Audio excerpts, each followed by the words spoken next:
Hello friends, start करते हैं editorial dictation 80 word पर मिनट की स्पीड से 5 सेकंड बाद। स्टार्ट।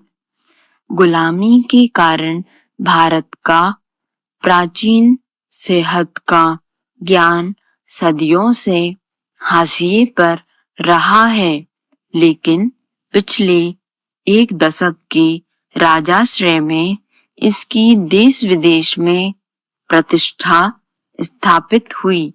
भारत में अथाह गरीबी के चलते प्रकृति के सानिध्य में सेहत के गुर को महसूस करते हुए महात्मा गांधी ने प्राकृतिक व परंपरागत चिकित्सा पद्धतियों को देश में प्रतिष्ठा दी थी। आज भी उनके अनुयायी पूरे देश में इस मुहिम में जुड़े हुए हैं।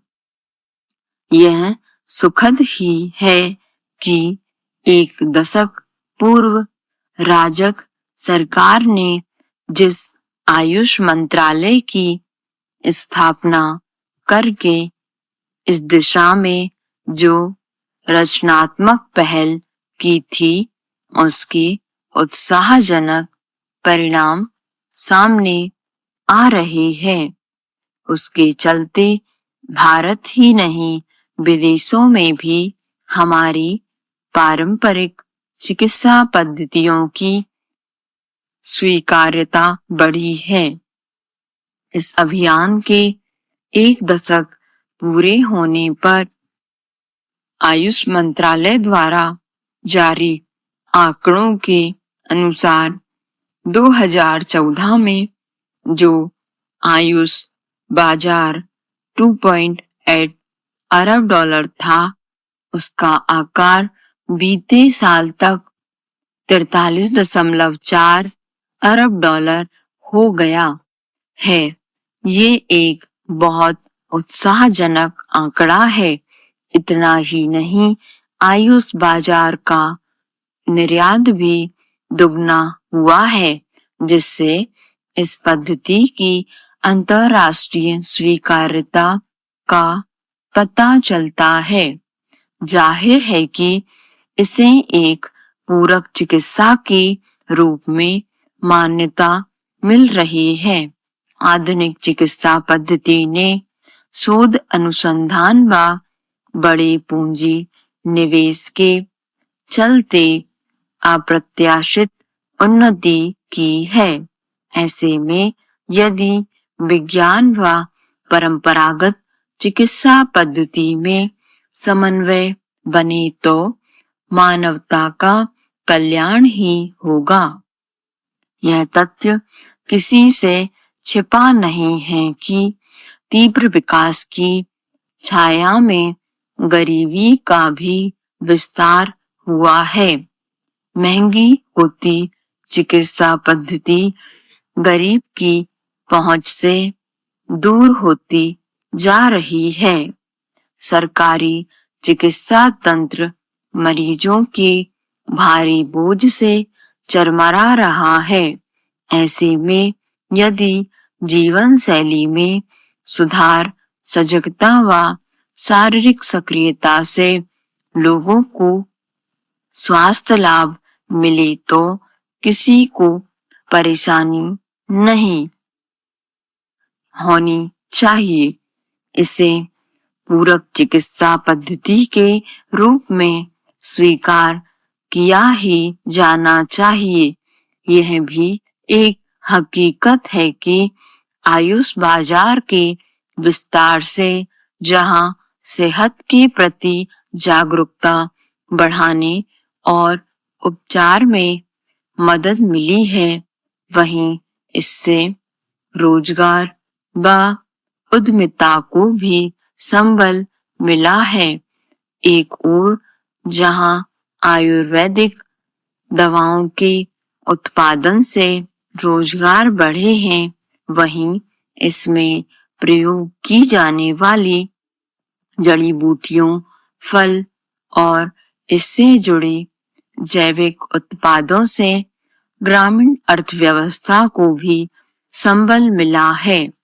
कमोवेश इसी तरह योग से जुड़ी सामग्री का निर्यात भी तेजी से बढ़ा है।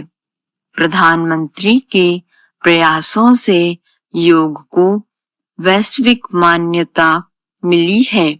हालांकि अमेरिका, यूरोप व ऑस्ट्रेलिया आदि में योग के सामान से जुड़ा कारोबार ज्यादा ऊंचाइयां छू रहा है। यह सुखद है कि हम देर से ही सही इस दिशा में आगे बढ़े हैं।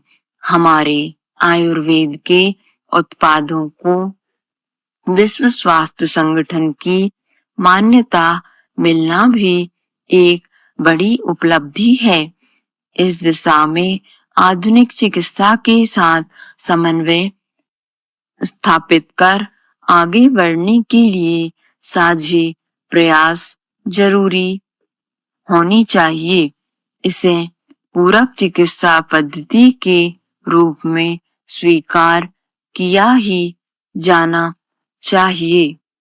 यह भी एक हकीकत है कि आयुष बाजार के विस्तार से जहां सेहत के प्रति जागरूकता बढ़ाने और उपचार में मदद मिली है, वहीं इससे रोजगार व उद्यमिता को भी संबल मिला है।